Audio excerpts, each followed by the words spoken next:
Welcome once again, those of you still with us, or those of you joining for the first time. This is the Dan Time Podcast. I'm your host, Dan McArdle. What a joy and a privilege it's been to put on this production for you. I hope you're liking it. I get some feedback. It seems to tickle the fancy, scratch the itch for some of you. And what I do here is talk to people from the Daniverse. Now, please don't get this confused with the Manoverse. I'm not trying to compete head-on with that. So the Daniverse encompasses interesting people, good people, and impactful individuals who happen to be named Dan or Danny or Danielle. If you've been listening for a long time, you've seen some of the different variations come out. So it's a big umbrella, and the common theme is, like me, they're also named Dan or Danny. So doing some research, as I do frequently, I find guests in interesting ways, and it often starts with a Google search or something on social media. So Danny, I haven't revealed this to you today. And first of all, let me welcome my guest for episode number 70. This is leading LA-based publicist and PR executive, Danny Deraney. How's it going today, Danny? It's going great, Dan. Nice to meet you and a privilege to be on your show. Well, I'm thrilled to have you here. This is a big deal. Sometimes I'm thinking about, well, who's a guy named Dan or Danny who's attached to like a team that I like, or a band, or a musical artist, or an actor? And I Googled Danny and Jimmy Buffett, because I don't consider myself a parrot head, but he does something for a lot of people who are maybe primarily into another genre, like I have been for a long time. Anyway, Danny, that's it. That's how I landed on you, is your tweet following the passing of legend Jimmy Buffett. Mm-hmm. And then I thought, well, shoot, this guy, I did a little more research, and I thought he'd be an excellent guest. Thank you very much. Yeah, I don't consider myself a parrot head either. I mean, I'm someone who has, Jimmy Buffett is in my, I guess, what do you say, Spotify now, or your streaming service? I have Jimmy Buffett in my collection. I would never consider myself, not that there's anything wrong with considering yourself a parrot head, but I'm not someone who's going to follow. I don't know every word.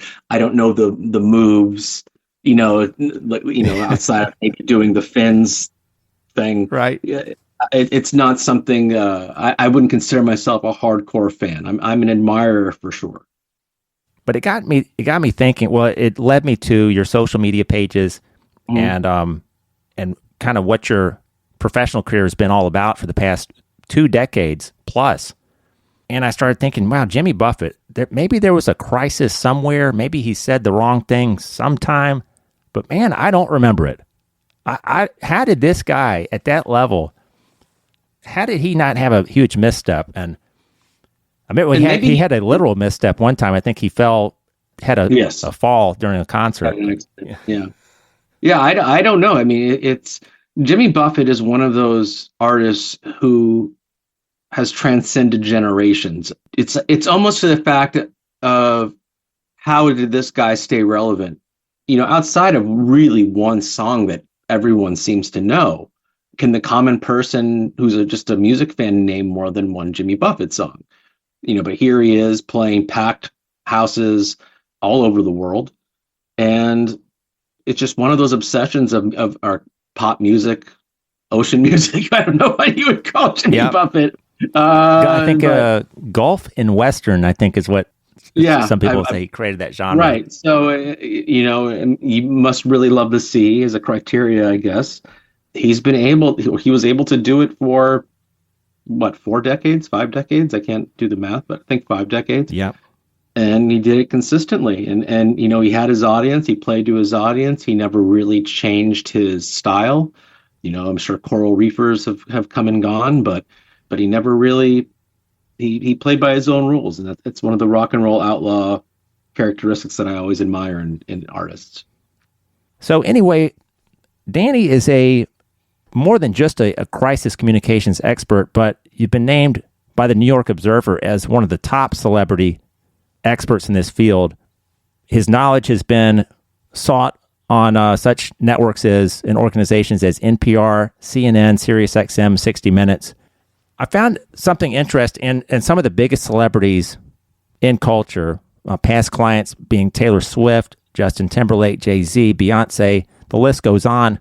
But I was watching a podcast, and I'll list these in the show notes. I don't remember which one exactly, where you said, I don't really go around and talk about this stuff like it's such a big deal that I worked with this particular star. And if people ask, okay, but I'm not, they're just regular people. Yeah. Look, we are all people. We're all the same. Some people are put on TV where we see more of them. And I think because of that, we hold them to a higher standard. I mean, everybody eats, everybody takes a shower, everybody goes to the bathroom, whatever it is. It's like we all do the same things, except we're just not in the public eye. And I've never been starstruck. And I mean, I've been floored with the people I've got to work with who I was huge fans of, which were surreal. But that's surreal feeling leaves really quickly because, number one, I'm a professional, and you got to throw that feeling out the window. And that kind of happened also when I was younger, and I was trying to, still making my way through the industry and through my profession. But I always look at it, if I'm reversing it, do I want all these people staring at me and into, giving me whatever I want, or, just not really talking to me because, like on a one-on-one level, they're talking to me because I'm famous, or the way they're treating me, how they speak, how they're treating me, because of who I am. And I'm not one to gloat who I work with, or, I mean, it's because it's a job to do. It's whether I'm promoting an album, whether I'm promoting a series, whether I'm promoting a project, it's a job I need to do. If the artist wants to do something, that's fine, but that's not what I'm there for. I'm not there to be best friends. I'm there to be, to get the bottom line done. Sure. Now, one other topic that I heard you touch on that I thought was really applicable to a lot of people in sticky situations they might get themselves in, whether that's in their professional world or personal life, is harnessing time to your advantage. And nobody knows when a major foreign policy catastrophe is going to happen. God forbid, when 9/11 happened and some of the stories that got kind of swept away by that, or if something's in the news and you maybe can recognize that, hey, this thing's about to blow up. Why don't we just sit tight? You've given some advice to your clients along those lines. Like, I know you want to rush out. You want to get in front of a microphone. You're pretty hot about this, maybe, but let's just cool it for a minute. There's the old adage of how time plus death equals fun, or death plus time equals funny. There's the old joke with that. But I mean, it's the same thing in everything that we do. The adage that I give is, I don't know if it's an adage, but the example I give is, if you get into an argument or a fight with somebody, at that moment, you're so angry at them, you don't know what kind of emotions are going to take you or where they're going to take you, what have you. The next day, you're not as angry. The following day, you're not as angry. You might still not like the person or whatever the situation, but the feelings of anger, resentment are not as much as they were the moment that everything happened. And I think that's important, because I think if there's something that is going to blow up that's going to cause that kind of feeling, it's better to be on a level head and not let your emotions take you to where they could, to an unfortunate level, or to a level that you're going to regret. Not that it's going to be unfortunate or regretful, but somewhere that your mind will take you, or your emotions will take you. And it's very important to do that, I think, in any aspect of any profession, because just one wrong move in the public eye, there's more work that's going to need to be done, whether it's an image for a person, a company, corporation. One wrong thing is just more work to add into the level of people understanding, forgiving, whatever the situation may be. I also heard you describe where your clients will come to you mostly because somebody is doing harm or is trying to do some harm to them, and they want to come out and defend their honor and their character. That's probably naturally very hard for people to wait. Do you ever have clients that have a hard time taking your advice and don't see the immediate value? As the job of a publicist, I mean, you can only do what you can do. You're paying me for my advice, for what I've seen before, for the examples where I've learned dealing with others, another set of eyes. It's you hope that when clients come to you, they're asking. I mean, really the bottom line is the situation is always different, whether some news is going to come out about them, whether someone is accusing them of something, whether something has happened to them and they want to come out with the news regarding that, where they're trying to defend their honor. Every situation is always different. And again, it goes back to the time. It's like, what can you use around you? Does this have to happen right now? How can we better plan for this news that's going to come out? Or how do we protect ourselves? What is going to be said about you? Or if something is already said, like, how can we plan? And I think that's always what it comes back to, is timing. Because you don't owe anybody a response to anything. You don't owe anybody, even yourself, a response, quite frankly. But if anything, for yourself, or if it's protecting your family, that's one thing. But you don't owe anybody a response right away. Even if your fans are asking, the news are asking. I'm in a situation right now where every day by the press I'm being asked about somebody for an interview, and it's like, no, it's like, I don't have to give it to you. I don't, when we're ready to talk, we'll talk. When this person's ready and feels comfortable, they're going to talk. Until then, just leave it be. And might revisit this topic as well, but I know you've talked about it ad nauseum. I want to highlight some other campaigns that you've been a part of: the Me Too movement, equal rights, elder abuse.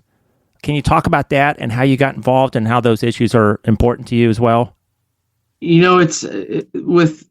never know where your career is going to take you, or the situations that you are somehow meeting somebody, and they ask for your help or assistance in something, how it's going to kind of change your career.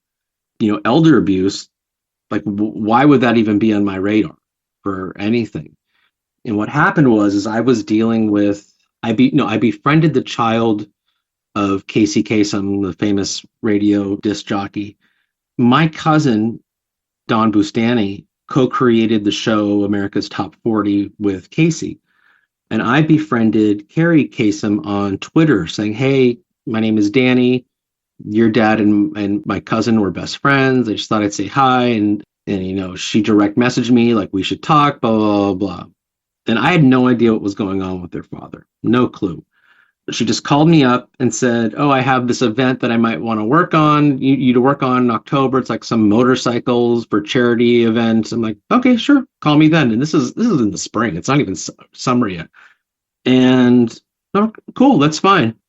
And then my wife, the next day, I told my wife about this conversation, how we had so much in common and so forth. And then my wife the next day, she's like, oh my gosh, did you see this?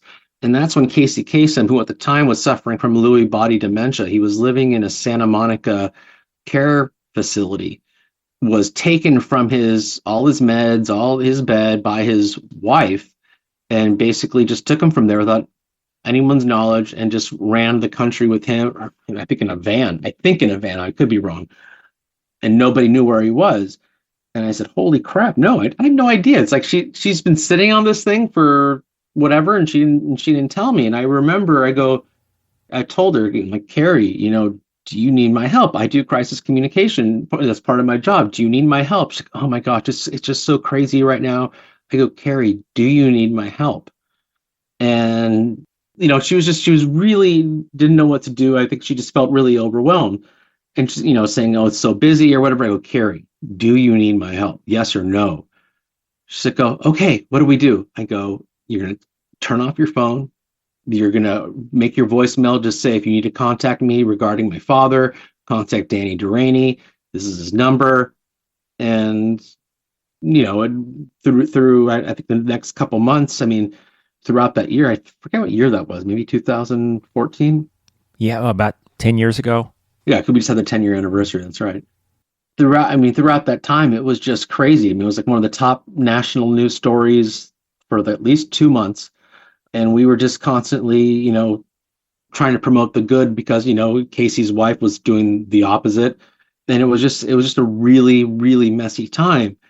And because of that, because of the elder abuse accusations and everything that went along with it, Kerri would relate to me like, hey, look, there's things that are going on with Mickey Rooney. There's something going on with Glenn Campbell. There's, and we started working with these people, some for a while, some not too long. And, a lot of these things I turned down because I didn't see some of these things were true.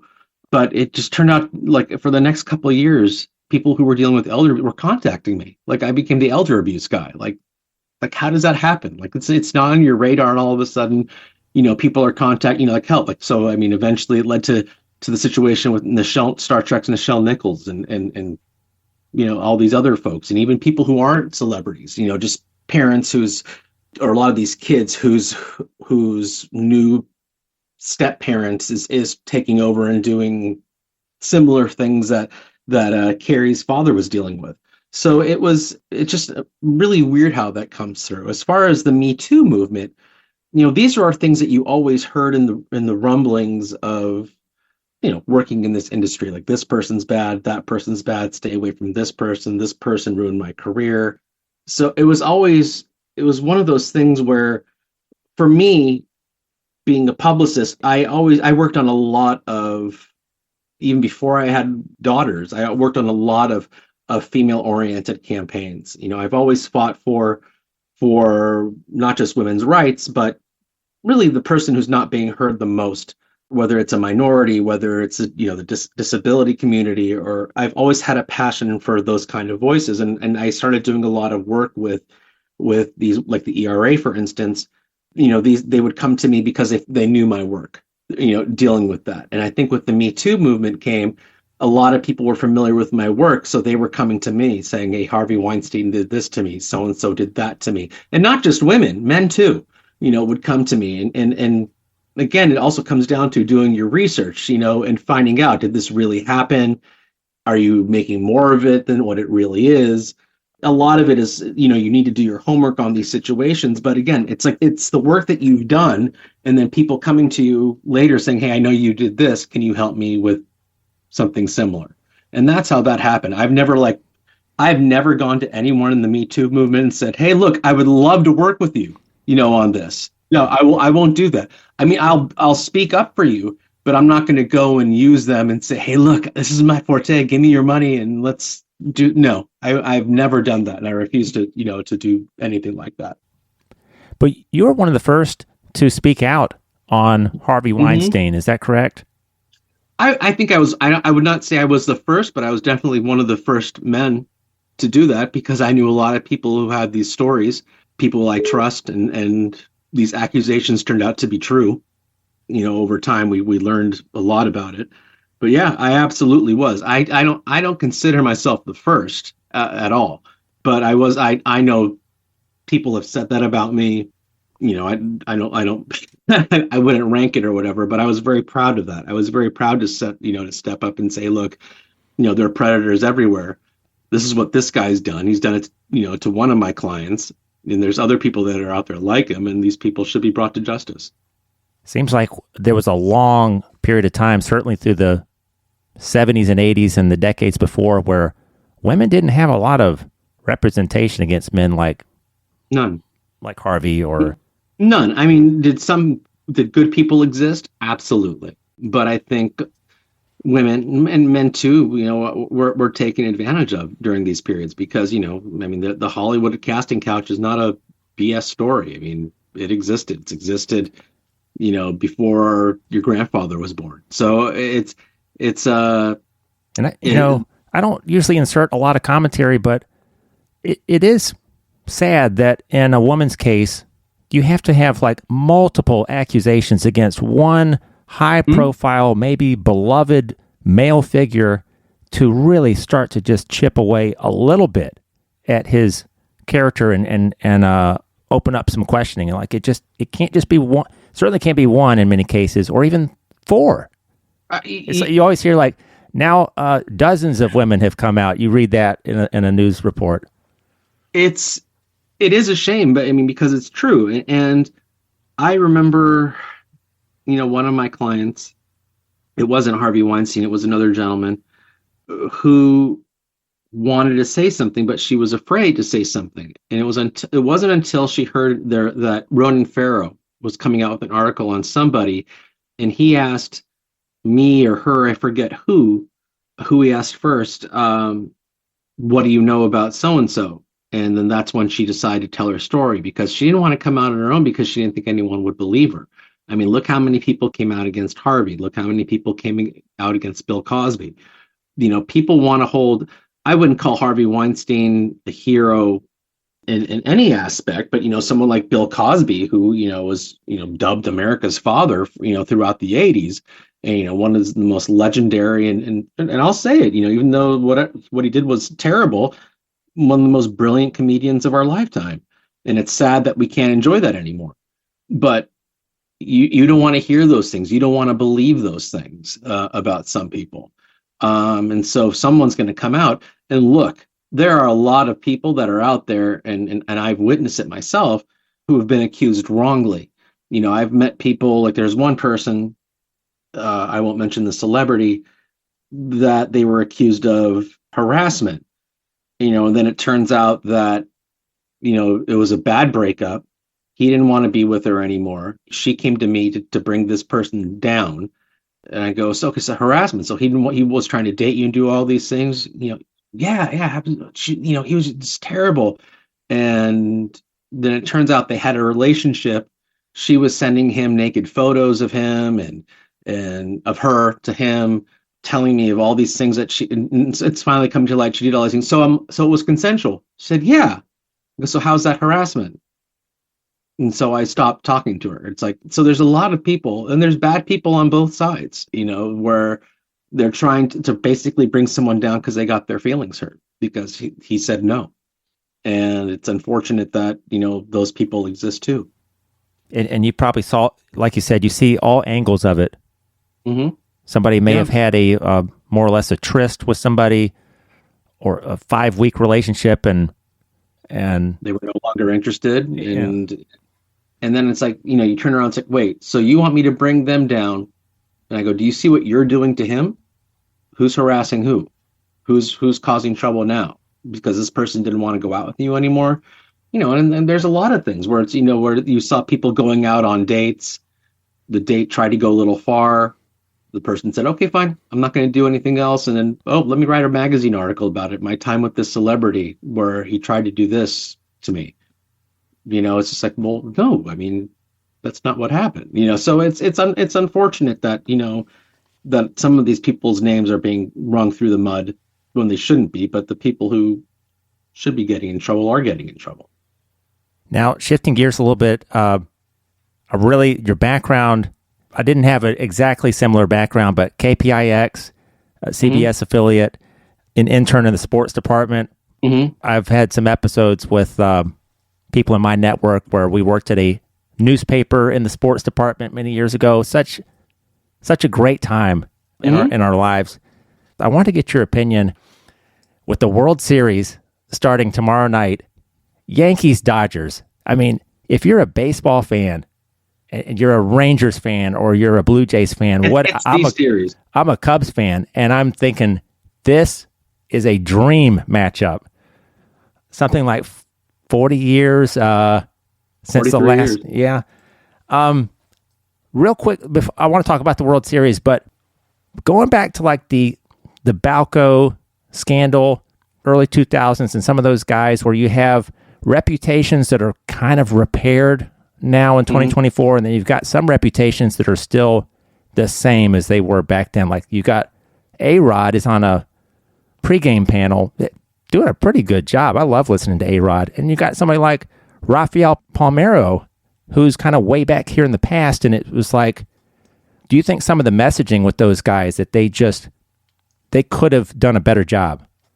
How would you have approached that if some of those ball players, you're representing some of those players back then? In A-Rod's case, if he didn't get caught, who knows what he would have done? Like how he would be approached, how he'd be speaking about not only himself, but, speaking about others who've used. Who knows how? I think A-Rod's a very sensitive individual. I know he loves the game of baseball. I remember when he went and took the big money. When he took the big money to go to Texas, and the All-Star game the following year was in Seattle, and they were booing him while he's being interviewed. You can see him get emotional, like it really hurt him when he saw that. But again, I think A-Rod's different. I think, first of all, besides being a hell of a ball player, I think most people resent A-Rod, which is now laughable because of the contract that he signed with Texas, which at the time was just like, what, $200 million? Now we're, Shohei Ohtani's 700, Mike Trout's making 400, 500, whatever it is. Now it's like nothing. Now it's expected that any starting reliever on the market, right in the offseason, if they're a good quality pitcher at the age of 30, they're going to make $150 million over 5 years easily. And, so I think a lot of that had going on for them. But I think the fact that he got caught actually helped him in the process of some sort of redemption. The difference is that people like Mark McGwire, people like Rafael Palmeiro.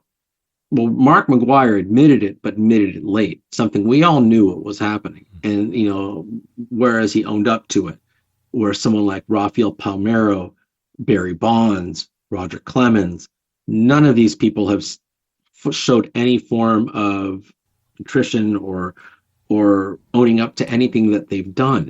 And I think the public resents that. And again, what it comes down to is when you are in the public eye, in this case, steroids, if you get caught doing something or you've done something bad, the public is more forgiving, and we're a pretty forgiving nation.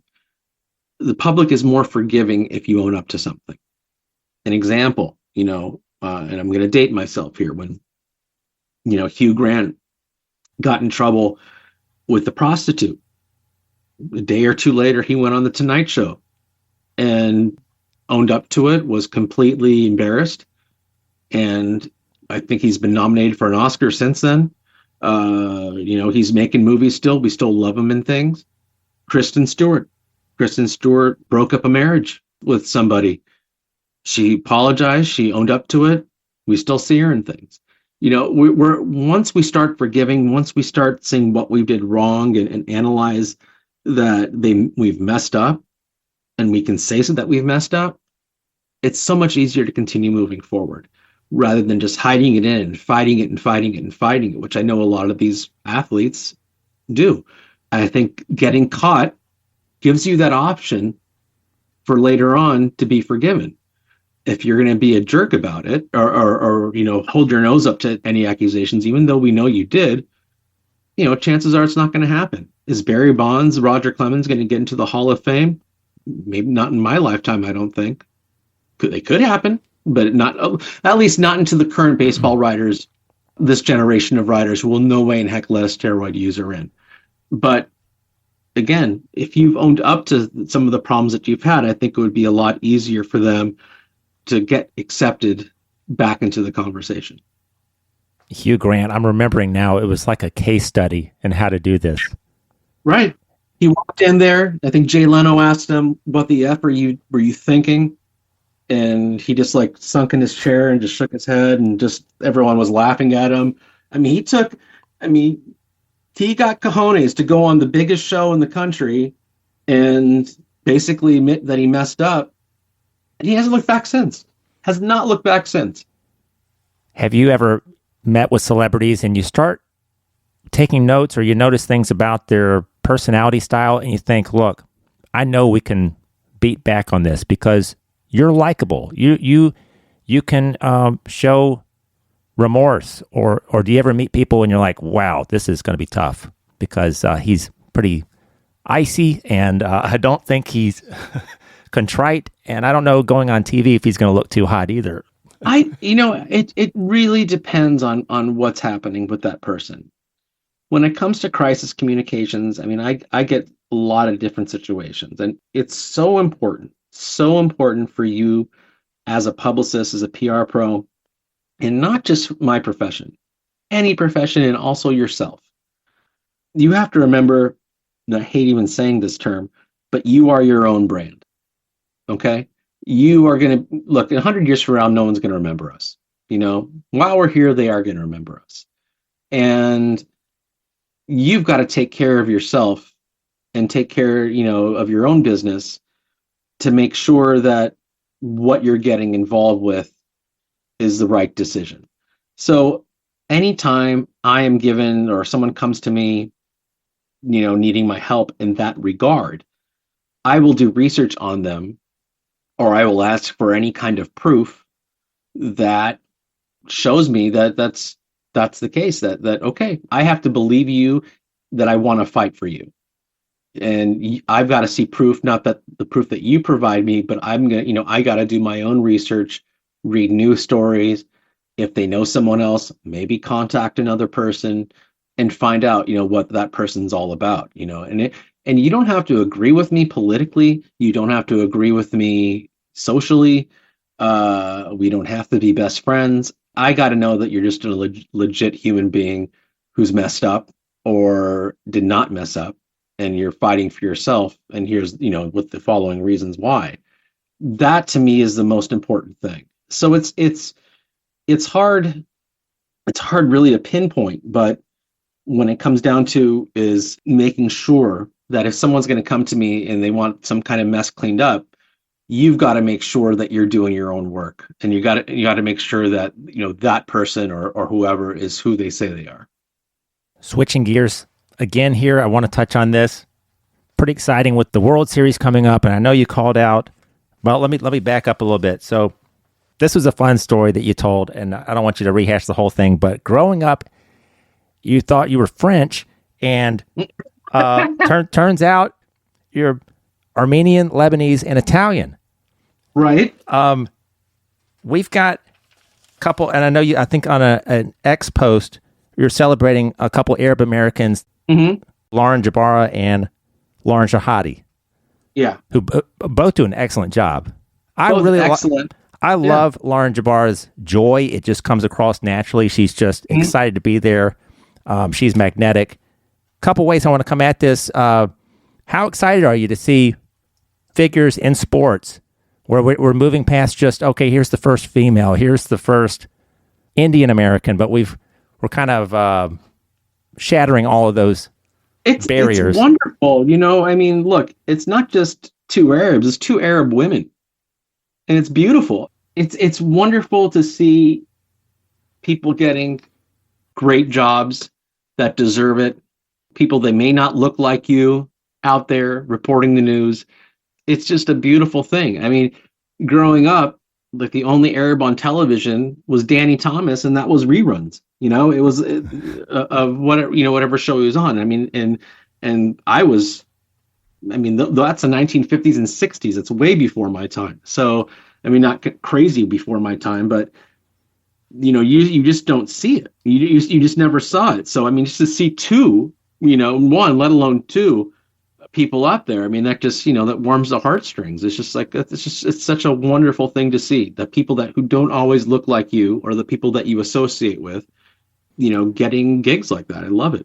One of the great joys of fatherhood, and we were talking earlier about our children, is taking your kids places, getting them outside of your own backyard, whatever city you live in, or if you live outside of a metro area, there's places you can go, different playgrounds you can go to. You don't always go to the same spot. And one of the special joys I have as a father is taking my young children places where I know it's going to be a mixed bag.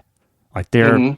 And it's important for me to have them in a early learning center where it's not a bunch of white kids. Like it's just the little things that you can do to foster those interactions and friendships. Absolutely. Because when we were growing up, it was like, especially in TV and culture, if you were a different nationality, it was almost like you were caricatured. I remember growing up watching pro wrestling in the 80s, and it was like every stereotype you can imagine was they created a character. What? You mean Nikolai Volkov wasn't really Russian? You're kidding me.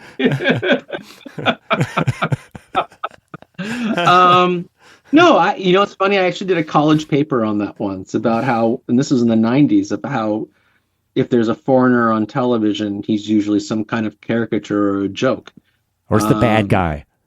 Or the bad guy, yes. I used to tease my friend Jason, who like three of his first jobs, he's an actor, and three of his first jobs were playing cab driver. So, it's what I love. I always had a special place in my heart for the TV I grew up with. I loved, and I didn't understand it because to me they were just people. I know that sounds completely ridiculous, but I didn't think when I was like, I loved Norman Lear sitcoms. Okay, love them. I loved Good Times. I loved Sanford and Son and the Jeffersons, and I just thought it was a normal family living, somewhere, or obviously, not everyone's a junk dealer, but it was just normal. But it was just normal situations with people. And Sesame Street. I mean, what taught me more about Spanish and Black culture than Sesame Street? It was just the songs I still sing today, or the words to the short stories that I still remember to this day. I mean, I was just fascinated by it the same way I'd be fascinated by anything else.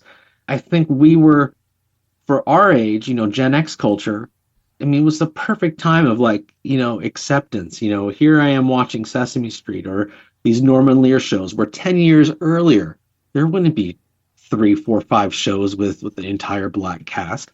I mean, that's crazy to think that. And in the 70s, and obviously as we moved along, it was, you're a kid. You're not going to be shocked by saying something or offended by saying something. You just think it's an everyday thing. Racism is learned, by others, by listening to people, whether they're using terrible words to describe people or calling them names or any kind of inferiority complex somebody might have, or superiority complex, that I guess. You don't know these things. You just think they're just everyday people doing whatever. I mean, preschool, my 2 best friends in preschool were 2 Black twins. It's like I didn't care. They were the funnest people to hang out with. You don't know any better, unless someone says something to you. That's how you're going to learn that stuff. And hopefully not take part. It's just refreshing, I think, in this day and age to go back, obviously to baseball, just to see, some people who are underrepresented, which I think the Arab community is, but it's just refreshing to see 2 people in a hosting gig or a field reporter, whatever they're doing, just get that respect and get the job that they deserve. All right. I appreciate you listening to the Dan Time Podcast. My conversation with Danny Deraney wraps up this week. Look for part 2. Be sure to subscribe to the Dan Time Podcast on your favorite platform. You can also follow the show on social media, Instagram, Facebook, X, and YouTube. And if you got a question or a guest recommendation for the show, dantimepod@gmail.com. Thanks and have a great week.